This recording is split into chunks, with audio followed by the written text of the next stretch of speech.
what is the minimum that someone should know about complexity and its bearing on your theory? So complexity is a way in which information can also be hidden, and we talked about that we may not access certain amount of information, and it's actually a notion that was developed in quantum computing, in the sense that if you think about computers, they do certain operations on your bits and so on, and then you can ask, how many operations do I need to do before I get a certain result? If I want to sort of extract some information from a very complicated database, then you can search for, well, that amount of information.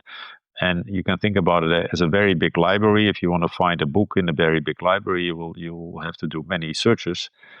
And so the number of steps that you need to do to find something, that is basically complexity. So complexity is basically how many computational steps do I need to do? And also in our description of the way that space-time works, or even well, how it emerges, we are using many ideas that are actually the same as what we use in quantum computers. And in particular, the interior of black holes seem to be a place where this complexity becomes very large. And that is why, indeed, maybe we don't see it, is because, well, maybe it's still accessible, but for us, it's too complex to be able to decode it.